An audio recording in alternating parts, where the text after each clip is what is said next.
until the bridge is rebuilt. I can provide some updates on those lines of effort since we offered a briefing last week. Last Thursday, we approved Maryland's request for $60 million in quick-release emergency funds. The state has the flexibility to use that funding in a number of different ways, including advanced procurement, design, and construction activities. They're using it to redirect traffic and support detours, to assist with bringing in barges to cut steel into pieces and remove it from the site, to remove wreckage outside of the federal channel, allowing for the creation of smaller auxiliary channels, and more. And this, of course, is just the start of our financial support. We've also been very focused on the supply chain implications. President Biden's freight initiatives that were originally stood up in the face of COVID disruptions are serving us well here. For example, we've used data partnerships that did not exist prior to 2021 to monitor changing container volumes along the East Coast and help supply chain actors adapt. And with our multimodal freight office created by the President's bipartisan infrastructure law, last week we convened over 100 stakeholders from across our supply chains to better understand challenges they're facing and to coordinate on mitigations. While there are certainly impacts, we are increasingly confident about the availability of East Coast ports to step up temporarily to absorb much of the cargo diverting from Baltimore in the short term. We're also providing regulatory flexibility for truckers who are helping keep supply chains moving and supporting in the response, and we have had railroads at the table too. And just yesterday, we signed a revised grant agreement with Baltimore County updating the scope of a previously awarded Maritime Administration grant that benefits Trade Point, which is one of the few major port facilities here that sits outside of the block channel. The revised agreement will allow them to use those funds to expedite paving at least 10 acres that can be used for additional cargo laydown area. That work is already underway, and it will double their capacity to accept vehicles, which is one of the main types of cargo shipped through Baltimore, and a more difficult type of cargo to find substitute ports for than container activities that are more standardized. Opening the channel for the port, rebuilding the bridge, are both remarkably complex operations that can't happen overnight. But as President Biden has instructed from day one, the federal government will provide everything Maryland needs: funding resources, technical support, logistical help, and more to get that port open and get that bridge rebuilt. The President has also made clear that no matter anyone's affiliation, public, private, federal, state, local, Democrat, Republican, we are all one team here. That matters so much because there are so many different jurisdictional lines, different areas of expertise and ownership and authority. So breaking down any and all barriers, cutting red tape, and working as one continues to matter a great deal, and that's what we're doing here. Which is why, with that spirit of partnership and the commitment that I have seen here on the ground from the first hours, there is no doubt in my mind that Baltimore will come back stronger than ever before. Thank you very much.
Good afternoon.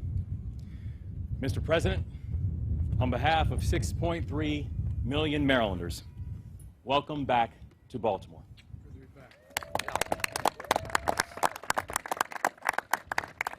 I want to thank the mayor, our county leaders, our federal delegation, Marylanders from all walks of life, Team Maryland. We are here together in partnership.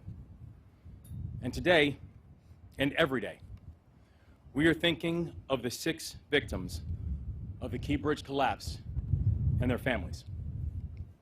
They are in our hearts, they're in our thoughts, and they're in our prayers. Están en nuestros corazones, nuestros pensamientos, y nuestras oraciones. And 10 days ago, a piece of the Baltimore skyline and a piece of the Baltimore spirit plunged into the river. But the people of Maryland, we rallied.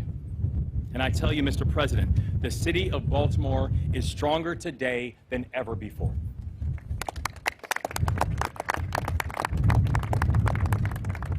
But our strength is not preordained.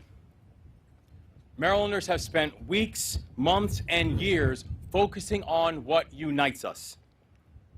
Baltimore came together to improve public safety, and last year, we brought down homicides to the lowest rates that they have been in almost a decade.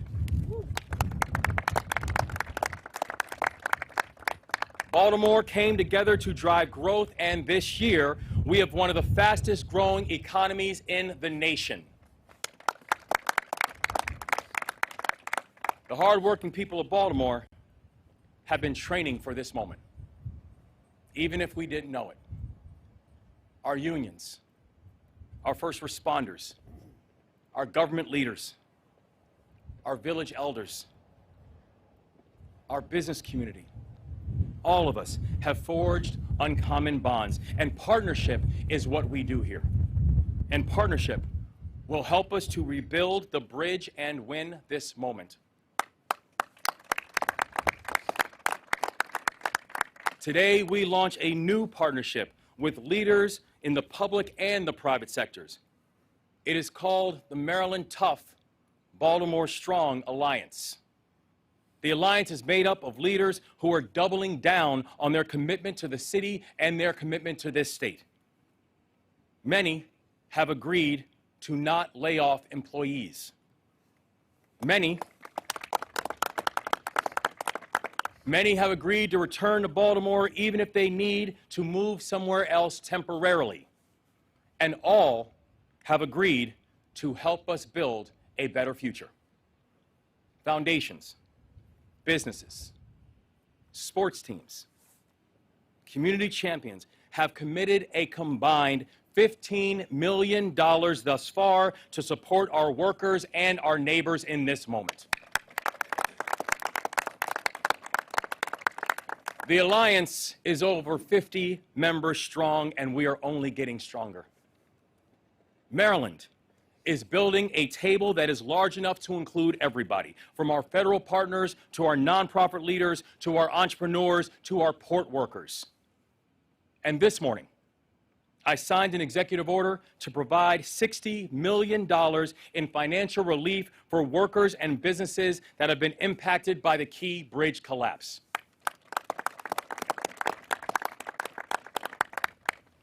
Now, I know our state's largest city is being tested right now, but Baltimore has been tested before. We get knocked down, we stand back up, and we dust ourselves off, and we move forward. That is what we do. And the people of Maryland are grateful to have a full partner in this work like President Biden.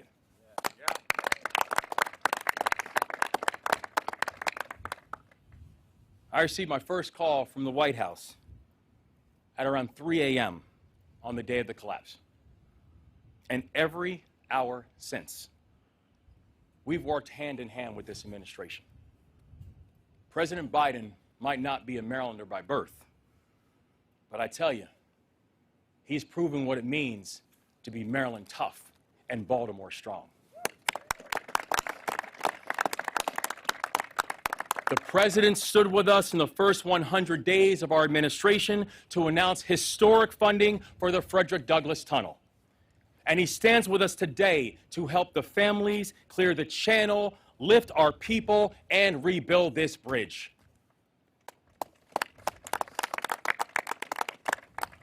With the support of President Biden and his team, I know that Marylanders of this generation and the next will look up, and once again, they will see the Francis Scott Key Bridge, and they will see it standing tall. The state of Maryland is honored to welcome the President of the United States to one of the most important cities in the United States. Ladies and gentlemen, the 46th President of the United States of America, President Joe Biden.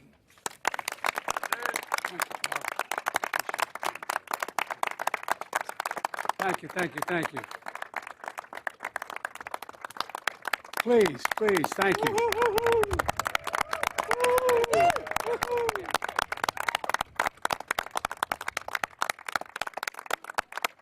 By the way, folks, I say to my dad, Dad, they're mispronouncing Baltimore. My dad and the Biden, please sit down. The Biden family goes all the way back to being watermen in this bay for a long, long time, back in the mid-1800s. And my father was born and raised here in Baltimore. And there's a strong, strong connection. Still have family in the region as well. Governor Moore, Senator Cardin, Senator Van Hollen, Congressman Fumey, Mayor Scott, County Executive Johnny O. I like that. Johnny O, ho, ho.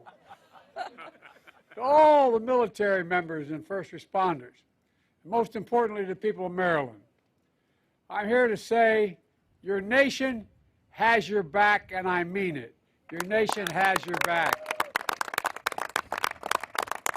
And you've got, without exaggeration, one of the finest delegations in the Congress of any state in the Union, and they know how to get things done, and we're going to get this paid for, aren't we? Yes. All right. I was just briefed by the Unified Command about the ongoing impact of this tragic collapse of the Francis Scott Key Bridge last Tuesday. The damage is devastating, and our hearts are still breaking. Eight construction workers went into the water when the bridge fell. 6 lost their lives. Most were immigrants, but all were Marylanders. Hard-working, strong, and selfless. After pulling a night shift fixing potholes, they were on a break when the ship struck. Just seconds before, one of the men, named Carlos, who was only 24, left a message for his girlfriend. Here's what it said. "We just poured cement. We're waiting for it to dry," he said. Well, to all the families and loved ones who are grieving, I've come here to grieve with you. We all are. It's not the same, but I know a little bit about what it's like to lose a piece of your soul, to get that phone call in the middle of the night, to say family members are gone. I've been there. It's feeling like having a black hole in your chest, like you're being sucked in, unable to breathe. The anger, the pain, the depth of the loss is so profound. And we know it's hard to believe, and you're probably not going to believe me, but I can tell you now from personal experience, the day is going to come when the memory of your loved one as you walk by that park or the church or something that you shared together is going to bring a smile to your lips before it brings a tear to your eye. It's going to happen. It's going to take a while, but I promise you it will happen. And that's when you know you're going to be able to make it. I promise you it will come. Our prayers for you is that time comes sooner rather than later, but it will come. We'll also never forget the contributions these men made to this city. We're going to keep working hard to recover each of them. And you know, my vow is that we will not rest, as Carlos said, until the cement has dried on the entirety of a new bridge. A new bridge.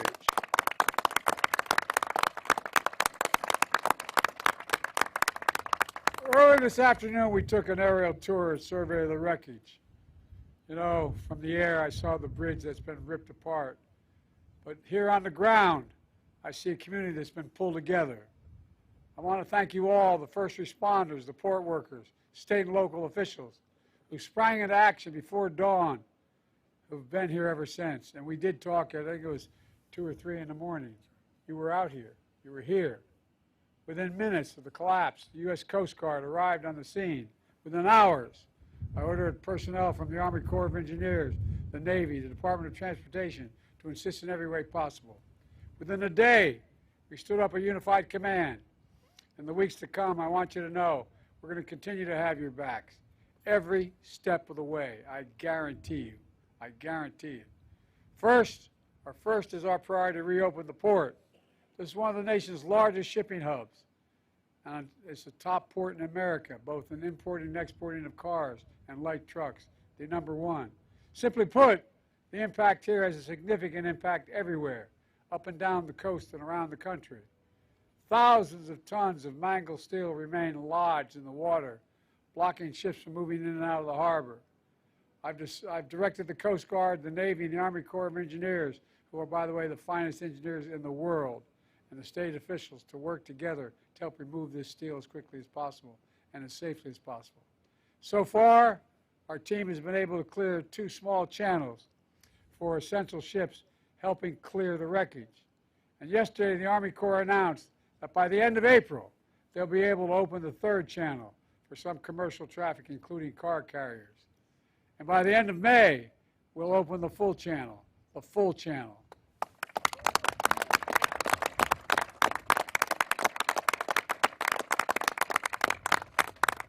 My task force on supply chain disruption has been engaging with union, rail, trucking, shipping, state and local leaders to minimize the impact on our supply chains. And I'm proud to announce that the federal government will provide over $8 million in grant funds to make the infrastructure improvements at Sparrows Point as the only port unaffected by this collapse, which will allow Sparrows Point to take on more ships. And that's happening now, will happen shortly. Second, we're focused on protecting the workers and businesses. Folks, 20,000 jobs depend on this port. 20,000 families depend on this port to buy groceries, to make rent, to pay their bills. Today, my administration is announcing the first tranche of dislocated worker grants, fancy phrase, which is dimes. All it is there to make sure it helps create jobs for workers involved in the cleanup of this incident, additional jobs.